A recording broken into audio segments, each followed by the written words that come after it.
Meningitis എന്ന രോഗത്തെക്കുറിച്ചാണ് ഇന്ന് doctors ടോക്കിങ്ങിൽ സംസാരിക്കുന്നത്. എന്നോടൊപ്പം ഉള്ളത് doctor Parvathi, NIMS hospital, Trivandrum. Doctor, welcome to the show.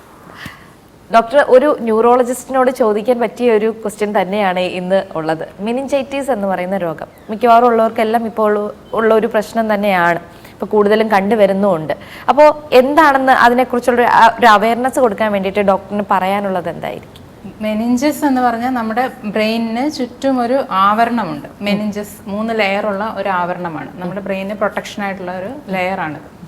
ആ മെനിഞ്ചസിന് ഉണ്ടാകുന്ന ഇൻഫെക്ഷനാണ് മെനിഞ്ചൈറ്റിസ് എന്ന് പറയുന്നത്. അത് മെനിഞ്ചസിനെ മാത്രം ഇൻവോൾവ് ചെയ്യുന്നതിനെ മെനിഞ്ചൈറ്റിസ് എന്നും പറയും. അതിൽ നിന്ന് അത് സ്പ്രെഡ് ചെയ്ത് താഴോട്ട് വന്ന ബ്രെയിനിനെ കൂടെ അത് അഫക്റ്റ് ചെയ്യുമ്പം എൻസെഫലൈറ്റിസ് എന്ന് പറയും. ചില സമയങ്ങളിൽ ഇത് രണ്ടും ചേർന്ന് വരും, മെനിങ്കോ എൻസെഫലൈറ്റിസ് എന്ന് പറയും. അപ്പോൾ ഇത് ഇൻഫെക്ഷൻ വരാൻ പല കാരണങ്ങളും ഉണ്ടാവും. ഏറ്റവും കോമൺ ആയിട്ട് നമുക്ക് കാണുന്നത് ബാക്ടീരിയൽ ഇൻഫെക്ഷൻസ് ആണ്. അതാണ് ഇപ്പോൾ ഈ വെള്ളത്തിലൊക്കെ കുളിക്കുമ്പോൾ വരുന്ന മസ്തിഷ്ക ജ്വരമൊക്കെ ഇതുമായിട്ട് ബന്ധപ്പെട്ടതാണ്. അത് ബാക്ടീരിയ കൊണ്ട് ഉണ്ടാകാം, വൈറസ് കൊണ്ട്, ഫംഗസ് കൊണ്ട്, പാരസൈറ്റ്സ് കൊണ്ടുണ്ടാകും. ഇതിൽ പാരസൈറ്റ്സ് എന്ന് പറയുന്നതിൽ പെടുന്നതാണ് ഈ അമീബിക് മസ്തിഷ്ക ജ്വരം. ബാക്ടീരിയ പലതരത്തിലുള്ള ബാക്ടീരിയകൾ കൊണ്ടുണ്ടാകാം. സ്ട്രെപ്റ്റോകോക്കസ് ന്യൂമോണിയ, ഹീമോഫിലസ് ഇൻഫ്ലുവൻസ, അങ്ങനെ കുറച്ച് ബാക്ടീരിയകളുണ്ട്. അതായിരുന്നു കോമൺ ആയിട്ടും, അതാണ് ഏറ്റവും മോസ്റ്റ് കോമൺ കോസും ഏറ്റവും കൂടുതലായിട്ടുള്ള കാരണം ബാക്ടീരിയൽ മെനിഞ്ചൈറ്റിസ് തന്നെയാണ്. അതാണ് നമ്മൾ സാധാരണ പറയുന്ന മെനിഞ്ചൈറ്റിസ്. അമീബിക് മസ്തിഷ്ക ജ്വരം നമ്മൾ ഈ ഈയിടെയായിട്ട് കൂടുതലായിട്ട് നമ്മൾക്ക് അങ്ങനത്തെ കേസുകൾ വരുന്നുണ്ട്. അത് കുറച്ചും കൂടെ സിവിയർ ആയിട്ടുള്ള ഇൻഫെക്ഷൻ ആണ് വരുന്നത്. അത് പല തരത്തിലുള്ളതുണ്ട്. അതിൽ ഇപ്പോൾ എന്ത് കോസ് ആണെന്നുള്ള രീതിയിലാണ് നമ്മൾ ട്രീറ്റ്മെന്റിലോട്ട് പോകുന്നത്. ഈ ബാക്ടീരിയ വരാനുള്ള ചാൻസ് എങ്ങനെയാണ് ഡോക്ടർ? ബാക്ടീരിയൽ ഇൻഫെക്ഷൻ നമ്മുടെ ബ്രെയിനിലോട്ട് ഇൻഫെക്ഷൻ സ്പ്രെഡ് ചെയ്യുന്നത് ചിലപ്പോൾ മൂക്കിൽ എന്തെങ്കിലും ഇൻഫെക്ഷൻസ് ഉണ്ടെങ്കിലോ ചെവിയിൽ ഇൻഫെക്ഷൻസ് ഉണ്ടെങ്കിലോ അവിടുന്ന് അത് ബ്രെയിനിലോട്ട് കടന്ന് ആണ് ഇൻഫെക്ഷൻ വരുന്നത്. അപ്പോൾ നമ്മൾ ഈ ഇൻഫെക്ഷൻ ഏത് ലെയറിലാണ് ഉണ്ടാകുന്നതെന്ന് പറഞ്ഞല്ലോ. അപ്പോൾ അതിന്റെ താഴെ ഒരു ഈ ബ്രെയിനിനും ഈ ലെയറിനും ഇടയിൽ ഒരു ഗ്യാപ്പ് ഉണ്ട്. ആ ഗ്യാപ്പിൽ ഒരു ഫ്ലൂയിഡ് ഉണ്ട്, സെറിബ്രോസ്പൈനൽ ഫ്ലൂയിഡ് എന്ന് പറയും. അത് ഒരു ബ്രെയിൻ ഒരു കുഷൻ പോലെ വെച്ചിരിക്കുന്നത്. ആ ഒരു ഫ്ലൂയിഡിലാണ് ഈ ബ്രെയിൻ കിടക്കുന്നത് നമ്മുടെ. ആ ഫ്ലൂയിഡ് താഴോട്ട്, ആ ഒരു വെള്ളം താഴോട്ട് നമ്മുടെ നട്ടലിനകത്ത് നമ്മുടെ സ്പൈനൽ കോഡ് ഉണ്ട്. അത് ഈ ബ്രെയിനിന്റെ കണ്ടിന്യൂഷൻ ആണല്ലോ ഈ സ്പൈനൽ കോഡ് എന്ന് പറയുന്നത്. അതിന്റെ ചുറ്റും ഇതേ ഫ്ലൂയിഡ് തന്നെയാണ് താഴോട്ട് പോകുന്നത്. ഡോക്ടർ, ഇപ്പൊ ഈ ഒരു ബാക്ടീരിയൽ ഇൻഫെക്ഷൻ കാരണമാണ് നമുക്ക് ഈ ഒരു മെനിഞ്ചൈറ്റിസ് എന്ന് പറയുന്ന രോഗം ഉണ്ടാവുന്നതെന്ന് പറഞ്ഞു. അപ്പൊ ഈ ബാക്ടീരിയൽ ഇൻഫെക്ഷൻ ഉണ്ടാവുമ്പോൾ എന്തൊക്കെ സിംറ്റംസ് ആയിരിക്കും ഒരു പേഷ്യന്റ് കാണിക്കുന്നത്? സാധാരണയായി നമുക്ക് മെനിഞ്ചൈറ്റിസ് എന്ന അസുഖം വരുമ്പോൾ ഉണ്ടാകുന്ന സിംറ്റംസ് എന്ന് പറയുന്നത്, ഒന്ന് നല്ല കടുത്ത പനി, കുളിരും വിറയലും ഒക്കെയുള്ള നല്ല ശക്തമായ പനി ഉണ്ടാകും. അതുകൂടാതെ ഛർദി ചിലപ്പോൾ ഓക്കാനം ഉണ്ടാവണമെന്നില്ല, അല്ലാതെ പ്രൊജക്ടൈൽ വൊമിറ്റിംഗ് എന്ന് പറയും. ഓക്കാനമില്ലാതെ നല്ല ശക്തിയായിട്ട് ഛർദിക്കുക. അതുകൂടാതെ ഛർദിയും തലവേദന, കടുത്ത തലവേദന ഉണ്ടാകും.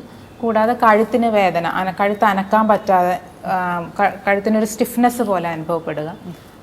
പിന്നെ വെട്ടം നോക്കുമ്പോൾ ബുദ്ധിമുട്ട് തോന്നുക. അതെല്ലാമാണ് സാധാരണയായി ഒരു മെനിഞ്ചൈറ്റിസിൽ ഉണ്ടാകുന്ന സിംറ്റംസ്. എസ്പെഷ്യലി ഈ പനി, കടുത്ത തലവേദന, ഛർദി, ഈ 3ഉം ആണ് കഴുത്തിന് അനക്കാൻ പറ്റാതെ കഴുത്തിനുണ്ടാകുന്ന ഒരു സ്റ്റിഫ്നെസ്, പിടുത്തം. ഇതൊക്കെയാണ് ഏറ്റവും കോമൺ ആയിട്ട് ഉണ്ടാകുന്ന സിംറ്റംസ്. ഓക്കെ. അപ്പോൾ ഈ ബാക്ടീരിയ വരുമ്പോൾ തന്നെ നമ്മൾ ഉടനെ തന്നെ ഒരു ന്യൂറോളജിസ്റ്റിനെ തന്നെയാണോ കാണിക്കേണ്ടത്? നമുക്കിവിടെ മൂക്കിലോ അല്ലെങ്കിൽ ചെവിയിലോ ഒക്കെ ആയിരിക്കുമല്ലോ ഇൻഫെക്ഷൻ വരുന്നു എന്ന് പറയുന്നത്. അപ്പോൾ ഈ ഒരു ബാക്ടീരിയ ഇങ്ങനെ മെനിഞ്ചൈറ്റിസ് ആയിട്ട് മാറണം എന്ന് കാണിക്കുന്ന ഏത് ഡോക്ടറിനെയാണ് നമ്മൾ കൺസൾട്ട് ചെയ്യേണ്ടത്? അങ്ങനെയല്ല, ബാക്ടീരിയ കൊണ്ട് മാത്രമല്ല മെനിഞ്ചൈറ്റിസ് വരുന്നത്. ബാക്ടീരിയ ഏറ്റവും കോമൺ ആയിട്ട് വരുന്നത് ബാക്ടീരിയ കൊണ്ടും വൈറസ് കൊണ്ടുമാണ്. അതുകൂടാതെ ഫംഗൽ ഇൻഫെക്ഷൻസ് ആയിട്ടും, അതായത് ഇപ്പോൾ ചില രോഗികൾ, ഇപ്പം എസ്പെഷ്യലി HIV, എയ്ഡ്സ് അതിൻ്റെ മരുന്നുകൾ കഴിക്കുന്ന ആളുകളിലൊക്കെ ഫംഗൽ ഇൻഫെക്ഷൻസ് കൊണ്ടുണ്ടാകുന്ന മെനിഞ്ചൈറ്റിസ് ഉണ്ട്. അതുകൂടാതെ നമ്മുടെ ഇമ്മ്യൂണിറ്റി കുറഞ്ഞിരിക്കുന്ന അവസ്ഥയിൽ, അതായത് ഇപ്പം റീനൽ ട്രാൻസ്പ്ലാന്റ്, കിഡ്നി ട്രാൻസ്പ്ലാന്റ് ചെയ്ത രോഗികൾ, അവർക്കൊക്കെയാണ് കൂടുതലായിട്ടും അങ്ങനത്തെ മെനിഞ്ചൈറ്റിസുകൾ വരാറ്. സാധാരണ കോമണായി നമ്മൾ കമ്മ്യൂണിറ്റിയിൽ വരുന്നത് ബാക്ടീരിയലും വൈറലുമാണ് ഏറ്റവും കൂടുതലായിട്ടുള്ളത്. ഇത് കൂടാതെ പാരസൈറ്റ്സ്, ഇപ്പം അമീബ കൊണ്ടുണ്ടാകുന്നതെല്ലാം പാരസൈറ്റിക് ഇൻഫെക്ഷൻസ് ആണ്. അപ്പം ഇങ്ങനെയുള്ള ഈ കടുത്ത പനി, തലവേദന, ഛർദി ഇതെല്ലാമായിട്ട് വരുമ്പോൾ നമ്മൾ ശ്രദ്ധിക്കേണ്ടതാണ്. നമ്മൾ തൊട്ടടുത്തുള്ള ഫിസിഷ്യനെ കാണിക്കുക. അത് ന്യൂറോളജിക്കൽ കോംപ്ലിക്കേഷൻസിലോട്ട് പോകുന്നുണ്ടെങ്കിൽ ന്യൂറോളജിസ്റ്റിന്റെ സഹായം തേടേണ്ടത്. ഓക്കെ. അപ്പോൾ അതിന് വേണ്ടിയിട്ടുള്ള ടെസ്റ്റുകൾ എന്തൊക്കെയായിരിക്കും ഡോക്ടർ ചെയ്യുന്നത്? ഞാൻ നേരത്തെ പറഞ്ഞ പോലെ ഒരു ഫ്ലൂയിഡ് അതിന് ചുറ്റും ഉണ്ടെന്ന് പറഞ്ഞല്ലോ. ആ ഫ്ലൂയിഡിൽ ഈ ഇൻഫെക്ഷൻ, നമ്മുടെ ഈ അണുബാധ ഈ മെനിഞ്ചസ് ഈ ആവരണത്തിനുണ്ടാകുമ്പോൾ അത് ഈ ഈ ഫ്ലൂയിഡിലോട്ടും അത് പകരും. അപ്പം ആ ഫ്ലൂയിഡ് നമുക്ക് ടെസ്റ്റിന് എടുക്കാം, പക്ഷേ അത് നമുക്ക് തലച്ചോറിൽ നിന്ന് എടുക്കാൻ പറ്റില്ല. ഇതേ ഫ്ലൂയിഡ് തന്നെയാണ് താഴോട്ട് സ്പൈനൽ കോഡിന് ചുറ്റും അങ്ങ് താഴറ്റം വരെ ഇതേ ഫ്ലൂയിഡ് തന്നെയാണ് കണ്ടിന്യൂ ചെയ്യുന്നത്, താഴോട്ട് തുടരുന്നത്. അപ്പോൾ നമുക്കിത് 2 നട്ടലിൻ്റെ ഇടയിലുള്ള സ്പേസ് ഉണ്ട്. അപ്പോൾ നമുക്ക് ആ സ്പേസിൽ കൂടെ ഒരു ചെറിയൊരു സൂചി കടത്തി വിട്ട് നമുക്ക് ആ ഫ്ലൂയിഡ് പരിശോധനയ്ക്ക് എടുക്കാൻ പറ്റും. അത് കുഞ്ഞു കുട്ടികളിൽ വരെ ചെയ്യുന്നതാണ്. ചെറിയ കുട്ടികളിൽ വരെ മെനിഞ്ചൈറ്റിസ് ഉണ്ടാകും. ന്യൂ ബോൺസ് ജനിച്ച ഉടനെയുള്ള ശിശുക്കൾക്ക് വരെ മെനിഞ്ചൈറ്റിസ് ഉണ്ടാകും. നമ്മൾ ചെയ്യുന്ന പ്രൊസീജിയറാണ് അതങ്ങനെ. ആ പ്രൊസീജിയർ സൂക്ഷ്മതയോടെ ചെയ്ത് കഴിഞ്ഞാൽ വേറെ പ്രശ്നങ്ങളൊന്നുമില്ല. ഓക്കെ, അപ്പോൾ ട്രീറ്റ്മെൻറ്റ് എന്തൊക്കെ കൊടുക്കാൻ പറ്റും? നമുക്ക് ഫസ്റ്റ് എയ്ഡ് ആയിട്ടായിരുന്നാലും എന്തൊക്കെ ചെയ്യാം? അതിനുശേഷം മെനിഞ്ചൈറ്റിസ് വന്നു കഴിഞ്ഞതിന് ശേഷം എന്തൊക്കെ ട്രീറ്റ്മെൻറ്റ് ചെയ്യാൻ പറ്റും? മെനിഞ്ചൈറ്റിസ് ആണെന്ന് സ്ഥിരീകരിച്ച ഇപ്പം നമ്മൾ ഈ ഫ്ലൂയിഡ് എടുത്തിട്ട് നമ്മൾ ലാബിൽ പരിശോധനയ്ക്ക് കൊടുക്കും. അതിൽ പ്രോട്ടീൻ്റെ അളവ്, ഷുഗറിൻ്റെ അളവ്, അതുപോലെ എത്ര സെൽസ് അതിനകത്ത്. ശരിക്കും ഈ ഫ്ലൂയിഡിൽ ഒരു സെൽസ് കാണാൻ പാടില്ല, അത്രയ്ക്ക് ക്ലിയർ ആയിട്ടുള്ള ഒരു ഫ്ലൂയിഡാണ് നമുക്ക് നോർമലി വേണ്ടത്. പക്ഷേ ഈ ഇൻഫെക്ഷൻ വരുമ്പോൾ അതിനകത്ത് സെല്ലിൻ്റെ സെല്ലിൻ്റെ അളവ് കൂടും. ഈ ബാക്ടീരിയൽ മെനിഞ്ചൈറ്റിസിലൊക്കെ സെല്ലിൻ്റെ അളവ് വളരെയധികം കൂടും. അതിൽ തന്നെ 2 തരം ന്യൂട്രോഫിൽ, ലിംഫോസൈറ്റ്, അങ്ങനെ പലതരത്തിലുള്ള ഡിഫറെൻറ്റ് സെൽസ് ഉണ്ട്. അതിൽ ആ ന്യൂട്രോഫിലിൻ്റെ അളവ് വളരെ കൂടുതലായിരിക്കും ഈ ബാക്ടീരിയൽ മെനിഞ്ചൈറ്റിസിൽ. അതേസമയം TB കൊണ്ടുണ്ടാകുന്ന മെനിഞ്ചൈറ്റിസിലാണെങ്കിൽ ഈ ലിംഫോസൈറ്റ് എന്ന് പറഞ്ഞതിൻ്റെ അളവ് വളരെ കൂടുതൽ. അതൊരു പത്തോളജിസ്റ്റിന് നോക്കിയിട്ട് അത് നമുക്ക് പറഞ്ഞു തരാൻ പറ്റും. അതുകൂടാതെ TB ആണെങ്കിൽ അതിന് സ്പെസിഫിക് ആയിട്ടുള്ള അതിനുവേണ്ടി മാത്രമുള്ള ചില ടെസ്റ്റുകളുണ്ട്. ആ ടെസ്റ്റുകൾ ചെയ്താലും TBയുടെ അസുഖമാണ് കൊണ്ടുണ്ടായ മെനിഞ്ചൈറ്റിസ് ആണെങ്കിൽ അത് അതിൽ നിന്ന് മനസ്സിലാക്കാൻ സാധിക്കും. അതുപോലെ തന്നെ വൈറസുകളും, ചില ഹെർപ്പിസ് സിംപ്ലെക്സ് എന്ന് പറയുന്ന അങ്ങനെ കുറച്ച് വൈറസുകൾ നമ്മുടെ മെനിഞ്ചസിനെ അഫക്റ്റ് ചെയ്യുന്ന ചില വൈറസുകളുണ്ട്. ആ വൈറസുകളുടെ സ്പെസിഫിക് ആയിട്ടുള്ള ചില ടെസ്റ്റുകളുണ്ട്. അതിൻ്റെ DNA ആംപ്ലിഫൈ ചെയ്തിട്ട് PCR ടെസ്റ്റുകളുണ്ട്. ആ ടെസ്റ്റുകൾക്ക് വിട്ട് അത് പോസിറ്റീവ് ആണെങ്കിൽ അത് സ്ഥിരീകരിക്കാൻ പറ്റും. അപ്പം നമ്മൾ ഈ ഫ്ലൂയിഡ് എടുത്ത് പല പല ടെസ്റ്റുകൾക്ക് അയക്കും. ഇപ്പോൾ അമീബയുടെ ആണെങ്കിൽ തന്നെ ഒരു ഫ്രഷ് സാമ്പിൾ ഇപ്പോൾ എടുത്ത ഉടനെ തന്നെ ആ സാമ്പിൾ മൈക്രോബയോളജിസ്റ്റിൻ്റെ അടുത്ത് എത്തിച്ച് നമ്മൾ ഇത് അതിൽ പാരസൈറ്റ് ഇങ്ങനെ അനങ്ങുന്നത് കാണാൻ പറ്റും. അത് കണ്ടാൽ അത് സ്ഥിരീകരിക്കുകയാണ് ചെയ്യുന്നത്. അതുകൂടാതെ ഇതൊന്നുകൂടി കൺഫേം ചെയ്യാൻ വേണ്ടിയിട്ട് നമുക്ക് ഇപ്പോൾ ട്രിവാൻഡ്രത്താണെങ്കിൽ പബ്ലിക് ഹെൽത്ത് ലാബിൽ തന്നെ നമുക്ക് ഇപ്പം അമീബിയയുടെ PCR ചെയ്യുന്ന സൗകര്യമുണ്ട്. അത് വളരെ സൗകര്യപ്രദമാണ്. ആ ടെസ്റ്റൊക്കെ ഇപ്പോൾ അവൈലബിൾ ആയതാണ്. അപ്പോൾ ഇങ്ങനെയുള്ള ടെസ്റ്റുകൾ വെച്ചിട്ട് നമുക്ക് ഈ ഏത് ഓർഗാനിസം ആണെന്നുള്ളത് കണ്ടുപിടിക്കാൻ പറ്റും. അതുപോലെ ഫംഗസിനാണെങ്കിൽ അതിന് സ്പെസിഫിക് ആയിട്ടുള്ള കുറേ സ്റ്റെയിനുകളുണ്ട്. അതിൽ അത് വെച്ചിട്ട് അത് ഡയഗ്നോസ് ചെയ്യാൻ പറ്റും. അപ്പോൾ എന്തുകൊണ്ടാണ് ഈ മെനിഞ്ചൈറ്റിസ് ഉണ്ടായതെന്ന് മനസ്സിലാക്കിയിട്ട് അതിന് സ്പെസിഫിക് അതിൻ്റെതായ ട്രീറ്റ്മെൻറ്റ് കൊടുക്കും. ബാക്ടീരിയൽ ആണെങ്കിൽ ആൻറ്റിബയോട്ടിക്സ് കൊടുക്കേണ്ടി വരും. വൈറലാണെങ്കിൽ അതിൻ്റെ ആൻറ്റിവൈറൽ മരുന്നുകൾ. അമീബയ്ക്കാണെങ്കിൽ ഒരു 3-4-5 മരുന്നുകളുടെ ഒരു കൂട്ടം. ആ 5 മരുന്നുകൾ നമ്മൾ ഓരോരോ രോഗികളുടെ അമീബ തന്നെ 2-3 തരമുണ്ട്. അതിൽ ഏറ്റവും അപകടകാരിയായിട്ടുള്ളതാണ് നെഗ്ലേറിയ എന്ന് പറയുന്നത്. അതാണ് നമ്മൾ കേട്ടിട്ടുണ്ടാവും, ബ്രെയിൻ ഈറ്റിംഗ് അമീബ എന്ന് പറയുന്നത്. അതാണ് ഏറ്റവും കൂടുതൽ വിറുലൻ്റ്. ഏറ്റവും ഒരു അമീബയുടെ പവർ, ഒരു ഓർഗാനിസത്തിൻ്റെ ഒരു അണുവിൻ്റെ പവർ എന്ന് പറയുന്നതാണ് ഈ വിറുലൻസ് തന്നെ. അപ്പോൾ ഏറ്റവും കൂടുതൽ വിറുലൻ്റ് ആയിട്ടുള്ളത് ഈ നെഗ്ലേറിയ എന്ന് പറയുന്നത്. അപ്പോൾ അതിനാണെങ്കിലാണ് കുറച്ച് വീര്യം കൂടിയ കുറച്ച് മരുന്നുകളാണ് കൊടുക്കുന്നത്. അതിൻ്റെതായ കുറച്ച് സൈഡ് എഫക്ട്സും കൂടുതലാണ്. അതേസമയം വേറൊരു തരം അമീബ, അക്കാന്ത അമീബ, വെർം അമീബ, ബാലമുത്തി, അങ്ങനെ 3-4-5 തരം ടൈപ്പുകളുണ്ട്. അതൊക്കെ ഇത്രയും വിറുലൻസ് കുറവായതുകൊണ്ട് അതാണ് പോസിറ്റീവായിട്ട് വരുന്നതെങ്കിൽ നമുക്ക് അതിനനുസരിച്ച് ഓരോരോ രോഗികൾക്ക് ഏത് ഓർഗാനിസമാണ്, അവരുടെ കണ്ടീഷൻ എങ്ങനെയാണ് എന്നൊക്കെ അനുസരിച്ച് നമുക്കിതിൽ മരുന്നുകളുടെ എണ്ണത്തിൽ മാറ്റങ്ങൾ വരുത്താൻ പറ്റും.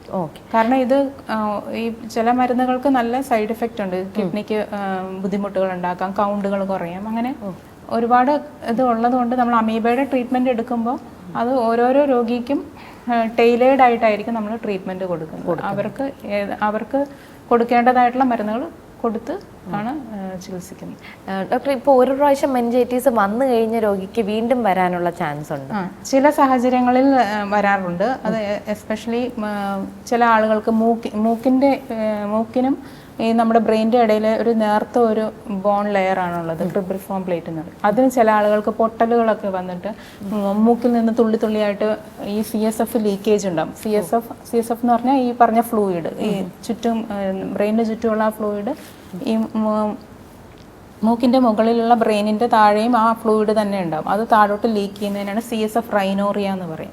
അതായത് ലീക്കേജ് ചെയ്യുന്നത്. അങ്ങനെ എന്തെങ്കിലും ഇങ്ങനെ എന്തെങ്കിലും ഒരു ഡിഫക്റ്റ് ഉള്ള സ്ഥലത്തുനിന്ന് മൂക്കിൽ നിന്നുമൊക്കെ ഇൻഫെക്ഷൻസ് കയറാനും അവിടെ ഇൻഫെക്ഷൻസ് വീണ്ടും വീണ്ടും വരാനും ഒക്കെയുള്ള സാധ്യതകളുണ്ട്. റെക്കറൻറ്റ് മെനിഞ്ചൈറ്റിസ് എന്ന് പറഞ്ഞ് അങ്ങനെ വരും. അതുകൂടാതെ ചെവിയിൽ നിന്നും നമ്മുടെ തലച്ചോറിൻ്റെ ഒരു ഭാഗമായ ടെമ്പറൽ ലോബിലോട്ട് ഇൻഫെക്ഷൻ വരും. ചിലപ്പോൾ അവിടെ പഴുപ്പ് വരെ, ഈ മെനിഞ്ചൈറ്റിസ് കൂടുകയാണെങ്കിൽ അത് ചിലപ്പോൾ അവിടെ ആബ്സസ് ആയി മാറാനും, ഇൻഫെക്ഷൻ കൂടുതലാണെങ്കിൽ ചില ആബ്സസുകൾ വരാം. അതുപോലെ തന്നെ ആബ്സസിൽ നിന്ന് മെനിഞ്ചൈറ്റിസ് അങ്ങനെയും വരാം. ഈ രീതിയിലുള്ള ഇൻഫെക്ഷൻസ് ഒക്കെ ഉണ്ട്. അപ്പോൾ ഇങ്ങനെയുള്ള സിറ്റുവേഷൻസിൽ ചിലപ്പോൾ നമ്മൾ ഇപ്പം ഈ മൂക്കിലെ ഈ പാലത്തിൻ്റെ അല്ല, മൂക്കിൻ്റെ ഈ ബോണിൻ്റെ പ്രശ്നം കൊണ്ടുള്ളതൊക്കെ ആണെങ്കിൽ നമുക്ക് ചില വാക്സിൻസ് അവൈലബിൾ ആണ്. ഇപ്പോൾ ഈ ഏറ്റവും കോമൺ ആയിട്ടുള്ള ന്യൂമോകോക്കൽ അതിനൊക്കെ എഗെയിൻസ്റ്റ് ആയിട്ടുള്ള വാക്സിനുകൾ നമുക്ക് കൊടുക്കാൻ പറ്റും, ഇത് വീണ്ടും വീണ്ടും വരാതിരിക്കാനും ഒക്കെ ആയിട്ട്. ഓക്കെ. അപ്പോൾ അങ്ങനെ നമുക്ക് ഇവരെ വീണ്ടും പഴയ രീതിയിലേക്ക് കൊണ്ടുവരാൻ സാധിക്കും അല്ലേ? ബാക്ടീരിയൽ മെനിഞ്ചൈറ്റിസിന് നമുക്ക് ആന്റിബയോട്ടിക്സ് കൊടുക്കുമ്പോൾ നല്ല റെസ്പോൺസ് ആണ് ഉണ്ടാവുക. പെട്ടെന്ന് തന്നെ 2-3 ദിവസം കൊണ്ട് തന്നെ നല്ല ആ തലവേദന എല്ലാം മാറി വരുമ്പോൾ നല്ല ശക്തമായ തലവേദന, പനിയുമായി നല്ല കഠിനമായ അവസ്ഥയിലായിരിക്കും വരുന്നത്. പക്ഷെ ആന്റിബയോട്ടിക് കൊടുത്തു കഴിയുമ്പോൾ 2-3 ദിവസം കൊണ്ട് തന്നെ അവർക്ക് എഴുന്നേറ്റിരിക്കാനും നല്ല ഇമ്പ്രൂവ്മെന്റ് വരാറുണ്ട്. അത്രയൊരു ഡ്രമാറ്റിക് റെസ്പോൺസ് പക്ഷെ നമുക്ക് മറ്റുള്ള ഈ അമീബയുടെ കേസിലൊന്നും അത്ര പെട്ടെന്ന് ഉണ്ടാവില്ല. പിന്നെ അമീബയെ സംബന്ധിച്ച് ഏറ്റവും അമീബ ഈ നെഗ്ലീറിയ ഞാൻ പറഞ്ഞല്ലോ, അതാണ് ശരിക്കും ലിറ്ററേച്ചറിലൊക്കെ 97% വരെ മരണസാധ്യത, 97 മുതൽ 99% വരെ മരണസാധ്യത ഉള്ള ഒരു അസുഖമാണ് ഈ നെഗ്ലേറിയ കൊണ്ടുണ്ടാകുന്ന അമീബിക് മെനിഞ്ചൈറ്റിസ്. അങ്ങനത്തെ കേസസ് ഒക്കെ നമ്മുടെ നാട്ടിൽ പക്ഷേ അത്രയും മരണനിരക്ക് വന്നിട്ടില്ല. കാരണം എന്തെന്ന് വെച്ചാൽ അത് നേരത്തെ കണ്ടുപിടിക്കപ്പെടുന്നു. അതുകൂടാതെ ഏറ്റവും നേരത്തെ നമുക്കിതിനെ ചികിത്സ തുടങ്ങാൻ സാധിച്ചു കഴിഞ്ഞാൽ അത്രയും മരണനിരക്ക് കുറഞ്ഞു കിട്ടും. ഓക്കെ, അത്രയും ഡെവലപ്ഡ് ആണ് നമ്മുടെ ഈ ഒരു. ഇപ്പൊ നമ്മുടെ നാട്ടിൽ തന്നെ 2024 38-39 കേസുകൾ വന്നിരുന്നു മെനിഞ്ചൈറ്റിസിൽ. അതുപോലെ തന്നെ ഈ വർഷവും അതുപോലെ തന്നെ ഈ കേസുകൾ ഏകദേശം ആ ഒരു അളവിൽ തന്നെ വന്നിട്ടുണ്ട്. എന്നാലും മരണനിരക്ക് അത്രത്തോളം ഇല്ല. അത് കൂടുതലും ഏർലി ഡയഗ്നോസിസ്, ഏറ്റവും നേരത്തെ രോഗികൾ എത്തിപ്പെടുകയും ചികിത്സ തേടുന്നതും അത് എത്രയും പെട്ടെന്ന് ഡയഗ്നോസ് ചെയ്യുന്നതും വളരെ ഇമ്പോർട്ടൻ്റ് ആണ്. അതുകൊണ്ട് തന്നെ ഇപ്പോൾ ഈ അമീബയുടെ കൂടുതൽ കേസുകൾ വരുന്നത് കൊണ്ട് നമ്മളിപ്പോൾ എല്ലാ മെനിഞ്ചൈറ്റിസ് ആയിട്ട് വരുന്ന രോഗികൾക്കും നമ്മൾ ഈ ടെസ്റ്റുകൾ ചെയ്യുന്നുണ്ട്. ഈ വെറ്റ് മൗണ്ട് എന്ന് ഞാൻ നേരത്തെ പറഞ്ഞല്ലോ, പെട്ടെന്ന് ഒരു ഫ്രഷ് സാമ്പിൾ എടുത്ത് മൈക്രോബയോളജിസ്റ്റ് അത് മൈക്രോസ്കോപ്പിൽ നോക്കിയിട്ട് ആ മൂവിങ് ട്രോഫോസൈറ്റ്സ് എന്ന് പറയും, അതിങ്ങനെ അനങ്ങുന്ന മൂവ് ചെയ്യുന്നത് കാണുമ്പോൾ അവർക്കത് ഡയഗ്നോസ് ചെയ്യാൻ പറ്റും. അതുകൂടാതെ PCR ടെസ്റ്റൊക്കെ ഇങ്ങനത്തെ ഫെസിലിറ്റീസ് നമുക്കിവിടെ അവൈലബിൾ ആയതുകൊണ്ട് നേരത്തെ തന്നെ കണ്ടുപിടിക്കാനും നേരത്തെ തന്നെ ട്രീറ്റ്മെൻറ്റ് തുടങ്ങാനും സാധിക്കും. ഡോക്ടർ, നമുക്ക് ഈ മെനിഞ്ചൈറ്റിസ് എന്ന് പറയുന്ന രോഗം വരാതിരിക്കാനായിട്ട് നമുക്ക് എന്തെങ്കിലും പ്രിക്കോഷൻസ് എടുക്കാൻ പറ്റുമോ?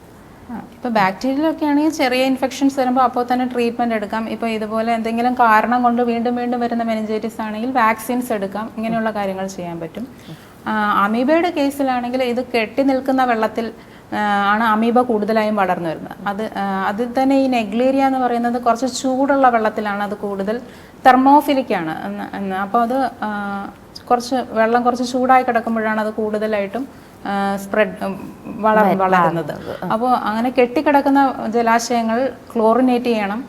3 മാസം കൂടുമ്പോൾ അത് ക്ലോറിനേഷൻ ചെയ്യണം. അതുപോലെ കഴിയുന്നതും ഇങ്ങനെയുള്ള സ്ഥലങ്ങളിൽ പോയി മുങ്ങി കുളിക്കാതിരിക്കുക. മൂക്കിൽ ശക്തമായിട്ട് വെള്ളം കയറുമ്പോഴാണ് ഇത് കൂടുതലും ബ്രെയിനിലോട്ട് കയറുന്നത്. അപ്പോൾ നോസ് പ്ലഗ്സ് ഒക്കെ ഉപയോഗിക്കുക. പിന്നെ അതുകൂടാതെ ഇപ്പോൾ പക്ഷേ ഈ മുങ്ങിക്കുളിക്കുന്നത് മാത്രം അല്ല, പലരിലും ആ ഹിസ്റ്ററി കിട്ടുന്നില്ല, അത് ഇല്ലാതെ തന്നെ വരുന്നുണ്ട്. അപ്പോൾ നമ്മൾ ടാപ്പ് വാട്ടറിൽ നിന്ന് പോലും അത് സ്പ്രെഡ് ചെയ്യാൻ സാധ്യതയുണ്ട്. അതുപോലെ കുടിക്കുന്ന വെള്ളം 100 ഡിഗ്രിയിൽ ചൂടാക്കി തിളപ്പിച്ചാറ്റിയ വെള്ളം കുടിക്കുമ്പോൾ കുഴപ്പമില്ല. 45 ഡിഗ്രി വരെയാണ് ഇതിന് വളർച്ചയ്ക്ക് സഹായകമായ ടെമ്പറേച്ചർ. അതിൽ കൂടുതൽ 100 ഡിഗ്രിയിൽ നമ്മൾ ബോയിൽ ചെയ്ത വെള്ളം കുടിച്ചു കഴിഞ്ഞാൽ അതിന് സാധ്യത കുറവാണ്. അങ്ങനെ നമുക്ക് ഇത് പ്രതിരോധിക്കാൻ വേണ്ടി ജലാശയങ്ങൾ, ഇപ്പോൾ കിണറ്റിലെ വെള്ളം ഉപയോഗിക്കുന്നവരുണ്ടാകുമ്പോൾ അപ്പോൾ അത് നമ്മൾ ഉപയോഗിക്കുന്ന ജലസ്രോതസ് നല്ല രീതിയിൽ ശുദ്ധീകരിച്ചതാണെന്ന് ഉറപ്പുവരുത്തുക. അപ്പോൾ നമുക്കൊന്ന് ചൂടാക്കിയൊക്കെ കുടിക്കാം അല്ലേ, ഒരു പരിധിവരെയൊക്കെ നമുക്ക് ഇത് പ്രിവെന്റ് ചെയ്ത് കൊണ്ടുപോകാൻ സാധിക്കും. അതുപോലെ സ്വിമ്മിംഗ് പൂളൊക്കെ നല്ല രീതിയിൽ മെയിൻറ്റെയിൻ ചെയ്ത സ്വിമ്മിംഗ് പൂളുകളിൽ പോയി കുളിക്കാൻ ശ്രദ്ധിക്കുക, സ്വിമ്മിംഗ് പഠിക്കാനും ഒക്കെ. അതുകൂടാതെ ഡൈവ് ചെയ്യുന്നത് ഒഴിവാക്കുക. ഡൈവ് ചെയ്യുമ്പം ശക്തമായി മൂക്കിനകത്തോട്ട് വെള്ളം കയറി പോവുകയാണ്. അപ്പോൾ അത് ഒഴിവാക്കുന്നത് നല്ലതായിരിക്കും. ഓക്കെ ഡോക്ടർ, നല്ലൊരു വാല്യുബിൾ ഇൻഫർമേഷൻ ആയിരുന്നു ഡോക്ടർ തന്നത്. മെനിഞ്ചൈറ്റിസ് എന്ന രോഗത്തെക്കുറിച്ച്, അതെങ്ങനെ പ്രിവെന്റ് ചെയ്യാം എന്നതിനെക്കുറിച്ചും, അത് മാത്രമല്ല എന്തൊക്കെ കാര്യങ്ങൾ നമുക്ക് ശ്രദ്ധിക്കണം എന്നുള്ളതും, ഈ രോഗം എങ്ങനെ വരുന്നു എന്നതിനെക്കുറിച്ചെല്ലാം നമുക്ക് സംസാരിച്ചു പറഞ്ഞു തന്നു. Anyway thank you doctor. മറ്റൊരു കണ്ടന്റുമായിട്ട് വീണ്ടും എത്താം. Thank you.